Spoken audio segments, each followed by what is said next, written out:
Hi friends. நமக்கு தெரியும் இந்தியாவுக்கு 15th ஆகஸ்ட் 1947ல இண்டிபெண்டன்ஸ் கிடைச்சிச்சு. ஆனா ஒரு கொஸ்டின், இண்டிபெண்டன்ஸ் வந்த உடனே இந்தியா எப்படி கவர்ன் பண்ணும்? ரூல்ஸ் என்ன? சிட்டிசன்ஸோட ரைட்ஸ் என்ன? கவர்மெண்ட் ஸ்ட்ரக்சர் எப்படி இருக்கும்? ஸோ இந்த எல்லா கொஸ்டின்ஸ்க்கும் ஆன்சர் கொடுக்க தான் கான்ஸ்டிடியூஷன் தேவைப்பட்டது.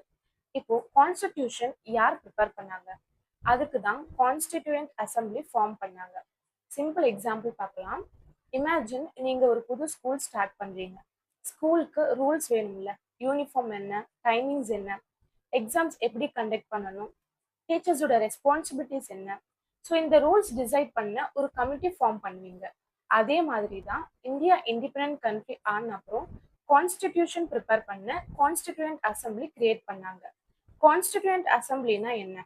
கான்ஸ்டிடியூஷன் டிராஃப்ட் பண்ண கிரியேட் பண்ணப்பட்ட ஸ்பெஷல் பாடி தான் கான்ஸ்டிடியூயன்ட் அசம்பிளி. இந்த அசம்பிளி எப்படி ஃபார்ம் ஆச்சு? 1946ல கேபினட் மிஷன் பிளான் ரெக்கமெண்டேஷன் பேசிஸ்ல கான்ஸ்டிடியூயன்ட் அசம்பிளி எஸ்டாப்ளிஷ் பண்ணாங்க. மெம்பர்ஸ் டைரக்ட் பப்ளிக் எலெக்ஷன்ல சூஸ் பண்ணல. ப்ரொவின்ஷியல் லெஜிஸ்லேட்டிவ் அசம்பிளி மெம்பர்ஸ் தான் இன்டைரக்ட் எலெக்ஷன் மூலமா கான்ஸ்டிடியூயன்ட் அசம்பிளி மெம்பர்ஸை எலெக்ட் பண்ணாங்க. இனிஷியலி 389 மெம்பர்ஸ் இருந்தாங்க. 292 British Indian provinces, 93 princely states, 4 chief commissioners provinces. பார்ட்டிஷனுக்கு அப்புறம் பாகிஸ்தான் செப்பரேட் ஆன பிறகு இந்தியா கான்ஸ்டிடியூயன்ட் அசம்பிளி ஸ்ட்ரென்த் 299 மெம்பர்ஸா ரெடியூஸ் ஆயிடுச்சு. இப்போ அசம்பிளி ஃபார்ம் ஆயிடுச்சு. அதுக்கு அடுத்த ஸ்டெப் என்ன? கான்ஸ்டிடியூயன்ட் அசம்பிளியோட ஃபர்ஸ்ட் மீட்டிங் 9th டிசம்பர் 1946ல நியூ டெல்லியில நடந்துச்சு.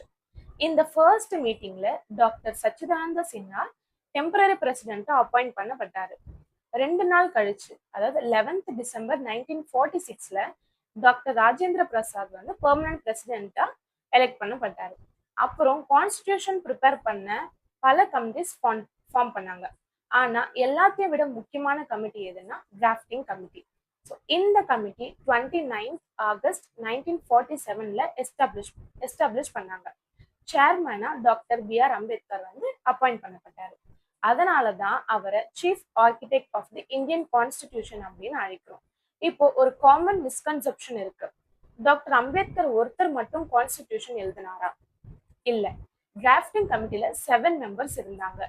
கான்ஸ்டிடியூயன்ட் அசம்பிளி டிஸ்கஸ் பண்ணின ஐடியாஸ், கமிட்டிஸோட ரெக்கமெண்டேஷன்ஸ் எல்லாத்தையும் கலெக்ட் பண்ணி ப்ராப்பர் கான்ஸ்டிடியூஷன் டிராஃப்ட் ப்ரிப்பேர் பண்ணது இந்த drafting committee.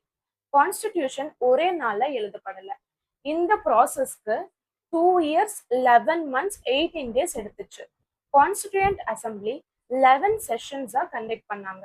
Totally 165 sitting days detailed discussions நடந்துச்சு. Fundamental rights, judiciary, union government, states, elections, citizenship ஒவ்வொரு டாபிக்கும் டிஸ்கஸ் பண்ணாங்க. ஃபைனலி கான்ஸ்டிடியூஷன் ரெடியான பிறகு 26th நவம்பர் 1949ல கான்ஸ்டிடியூயன்ட் அசம்பிளி கான்ஸ்டிடியூஷனை அடாப்ட் பண்ணது. ஆனா ஒரு இன்ட்ரெஸ்டிங் கொஸ்டின், கான்ஸ்டிடியூஷன் 26 நவம்பர் 1949ல அடாப்ட் பண்ணிட்டாங்க. அப்போ ஏன் அதே நாள்ல இம்ப்ளிமெண்ட் பண்ணல? கான்ஸ்டிடியூஷன் ஏன் 26 ஜனவரி 1950ல தான் என்ஃபோர்ஸ் பண்ணாங்க? அதை நெக்ஸ்ட் வீடியோல ஈஸியா புரிஞ்சுக்கலாம். Subscribe UPSC Kirti Prep for more concepts. Thank you.